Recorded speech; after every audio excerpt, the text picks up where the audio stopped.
The power of perception. Listen carefully, for this is the first law in your transformation. The power of perception. Do not be deceived into thinking that people are drawn to truth, to reality, or to the raw version of who you are. No, the masses are not sculptors of character. They are painters of illusions. They do not see you as you are. They see you as you appear. And it is this appearance, this carefully, or carelessly, crafted mask that determines your magnetism. Ask yourself, when a man enters a room, does the crowd instantly know his thoughts, his history, his virtues? Of course not. They know only what his posture reveals, what his clothing suggests, what his eyes confess or conceal. If he stands with hesitation, they call him weak. If he carries himself with calm certainty, they whisper that he must be powerful. The truth of his soul is irrelevant. Perception has already judged him, and it is this judgment, not truth, that dictates whether he is ignored or pursued. You see, perception is the stage upon which irresistibility is performed. Imagine a ruler who is not truly strong, but appears decisive. His people will follow him, because appearance is all they have to measure him by. Likewise, a lover may not be the most beautiful, nor the wealthiest, if they command presence, if their aura convinces others that they are rare and valuable. Desire will rise where none existed before. The world does not hunger for truth. It hungers for the convincing illusion of greatness. Consider how often you have been mistaken about another. How often did you think someone charming, only to discover later that they were hollow? And yet, in that first moment, you could not resist them. That, my friend, was the power of perception at work. Their truth did not seduce you. Their crafted image did. And if you wish to become irresistible, you must accept that this same weapon is yours to wield. No, some will object, saying, but I want to be authentic. I want people to love me for who I truly am. And here lies the trap. Authenticity has power, yes, only when filtered through perception. No matter how sincere your heart may be, if the world perceives you as dull, needy, or ordinary, your authenticity will rot unseen. But if you frame your authenticity with presence, if you dress it with subtle confidence and mystery, then even the smallest truth of you becomes extraordinary in the eyes of others. Authenticity without perception is ignored. Authenticity mastered through perception is irresistible. Understand this: perception is not deception. It is strategy. A general does not reveal his army's weakness to the enemy, nor should you parade your insecurities before the crowd. What you reveal must be chosen, deliberate, sharpened like a blade. If you wish to be desired, you must learn to show the world, not the unpolished truth, but the sculpted version of yourself that commands desire. This is not lying. It is leadership over your own image. Think of perception as light, and you as the sculptor of shadows. You decide where the spotlight falls. You decide what parts of yourself are shown, and what parts remain hidden. You decide whether they see you as scarce or abundant, whether they see you as a conqueror or a beggar. Those who do not control this light are consumed by it. Those who master it are elevated by it. History is filled with those who understood this law. Cleopatra, who held emperors in her grasp, was not merely beautiful. Others were more beautiful. But she controlled perception. She bathed herself in mystery and spectacle, in the suggestion that she was not merely a woman, but a goddess. Napoleon, short in stature, understood that perception could transform him into a giant. He dressed in the uniform of simplicity, but wrapped himself in the aura of destiny. He conquered minds long before he conquered nations. Neither of them relied solely on truth. They relied on what others believed to be true. And this is where you must focus. How do they see you? Not how do you see yourself. Irresistibility does not begin in your heart, it begins in their eyes. If they see you as valuable, then you are valuable. If they see you as rare, then you are rare. And if they see you as someone who cannot be ignored, then whether or not it is true, you become irresistible. The weak cry out that this is unfair, that it should be enough to simply be good, to simply exist. But fairness has no throne in the kingdom of desire. The world does not fall for what is fair, it falls for what appears powerful, desirable, and rare. And so you must learn to master the mask, to design the image, to rule perception before perception rules you. Because those who fail to command it are condemned to be invisible, no matter how great they are in secret. But those who seize it, those who craft it with intention, discover that perception itself bends reality, and once reality bends, others will have no choice but to follow, to desire, to hunger for you, because in their minds you are no longer ordinary, you are inevitable. Now we arrive at the second law of irresistibility: strategic mystery. And let me tell you, nothing extinguishes desire faster than certainty. The human heart does not burn for what it fully possesses. It craves what slips just beyond its grasp. You must understand this cruel paradox: the more of yourself you reveal, the less of you there is to hunger for. Desire is not fed by abundance, it is fed by absence. Think of the banquet table. When it overflows with food, when every craving is immediately satisfied, appetite dulls. People eat because they can, not because they must, but place only a few delicacies before them, rare and carefully chosen, and suddenly each bite becomes precious. They linger, they savor, they want more. The same law governs attraction. To be irresistible, you must never offer yourself in full. You must let them taste but never feast. You must show them the edge of the painting, but not the entire canvas. The mistake most people make is simple: overexpose themselves. They rush to tell every story, to reveal every detail, to make themselves known too quickly. They believe that vulnerability and excess will make them loved, when in truth it makes them predictable. Predictability is the enemy of desire. When people think they know all of you, when there is no room left for curiosity, they lose interest. They stop pursuing because there is nothing left to chase. Mystery, however, breeds obsession. The less they know, the more they invent. The mind cannot rest in uncertainty. It fills the silence with fantasies, with possibilities, with questions. And those questions make you linger in their thoughts long after you've gone. When you reveal little, they imagine much. When you stay silent, they hear echoes louder than your words. Your absence becomes louder than another's presence, and this is the seed of irresistibility. You see, mystery must be strategic. To vanish entirely is to be forgotten, but to reveal yourself entirely is to be discarded. The art lies in balance, giving just enough to spark curiosity, while withholding enough to maintain intrigue. Think of yourself as the author of a story.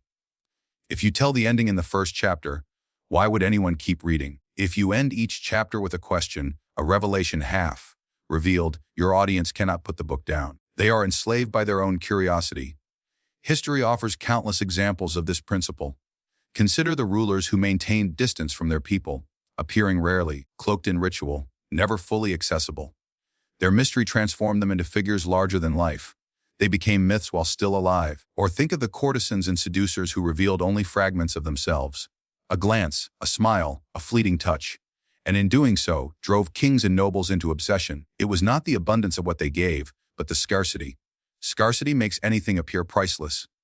And so you must learn to resist the temptation of overexposure. In conversation, do not pour out every truth at once. Drop hints, fragments, trails of suggestion that lead nowhere complete. Let them wonder what lies beneath. In presence, do not always be available, do not always answer, do not always attend.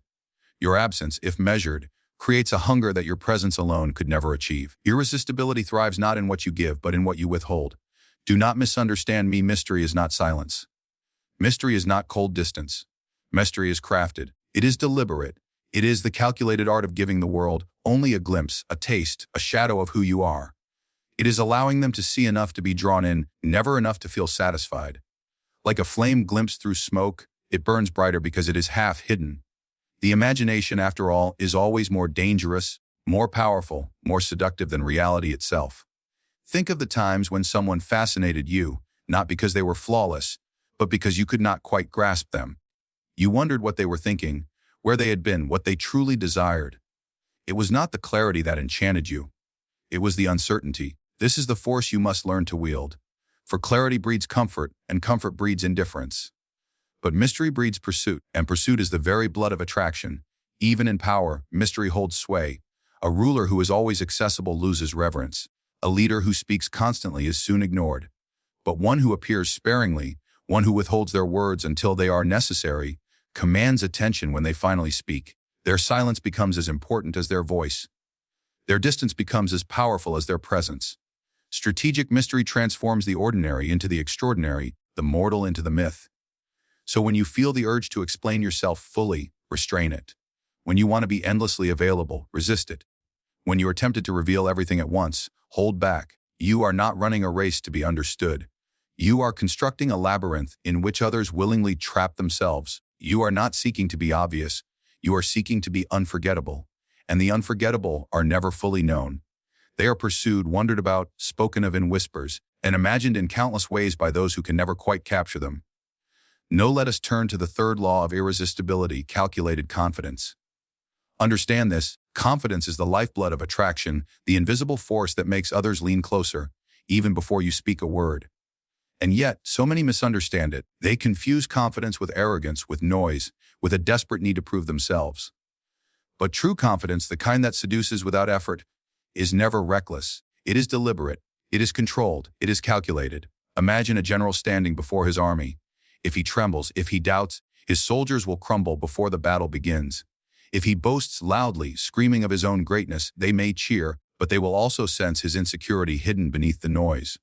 But if he stands with calm certainty, if he speaks few words with absolute conviction, his army will follow him into the fire.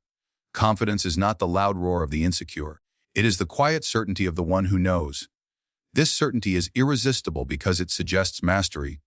When you enter a room and carry yourself as if you belong, when you act without hesitation, you plant an idea in the minds of others that you are already chosen, already approved, already victorious. People are drawn to certainty because most live drowning in doubt. They seek anchors, figures who appear unshaken by the storms of life. If you display that anchor like presence, they will cling to you, and in doing so feed your allure. But here lies the crucial part: confidence must be calculated. Too much, and it turns to arrogance, which repels rather than attracts. Arrogance is the scream of one who demands attention because they cannot secure it otherwise. Arrogance threatens others, belittles them, exposes insecurity.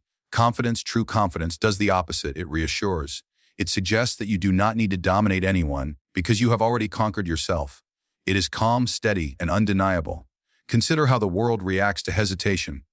The man who hesitates when ordering a meal, the woman who stumbles when introducing herself, the leader who falters in speech. All are judged as weak even if they are not. Perception punishes doubt, but the one who acts smoothly, without second-guessing, creates an aura of inevitability. Their decisions appear correct simply because they were made with certainty. People rarely analyze the substance of confidence. They respond only to its presence. This is why calculated confidence is such a powerful weapon in becoming irresistible. Think of history's figures who mastered this art. Julius Caesar, stepping into Rome after crossing the Rubicon, did not beg for approval. He carried himself as though destiny itself had chosen him. Cleopatra, walking into the chambers of powerful men, did not plead for recognition. Her gaze alone suggested she was already the center of the world. Napoleon, small in stature, transformed his size into insignificance by carrying himself as if he were a giant. None of these figures relied on perfection. They relied on the performance of certainty. You see, confidence is not the absence of fear, it is the refusal to display it. Everyone doubts. Everyone trembles in private. Irresistibility demands that you master the art of concealment. You do not walk into the world with your anxieties dripping from your words and gestures. You enter as though every step is already part of a design, every action already rehearsed in the script of victory. The world does not reward honesty about your weakness. It rewards the illusion of strength. And through that illusion, strength is born. Calculated confidence also requires patience. It is not about rushing to prove yourself in every moment. It is about restraint, about knowing when to act and when to remain still. The one who speaks constantly is not heard. The one who speaks rarely but with certainty is unforgettable. The one who always pushes forward becomes exhausting. The one who advances strategically, with poise, becomes magnetic. Confidence is most seductive when it appears effortless, when it looks as though you are not trying at all. And make no mistake, people are watching you more closely than you realize. They watch how you enter a room, how you shake hands, how you pause before you speak. They notice whether your gaze wanders or holds steady. These small details tell them more than your words ever could. A single glance, delivered with calm assurance, can seduce more effectively than 100 desperate speeches. This is why your confidence must be calculated, because every gesture you make is part of the performance. So how does one build this aura of calculated confidence? By mastering control. Control of voice, so that it does not tremble when you speak. Control of body, so that it does not twitch or fidget. Control of mind, so that even in chaos you remain composed. This control creates an impression that you are unshaken, unmovable, untouchable. And it is precisely this impression that makes you irresistible, for people cannot resist what feels unbreakable. They cannot ignore what feels inevitable. Remember, confidence is contagious. When you radiate certainty, others borrow it from you.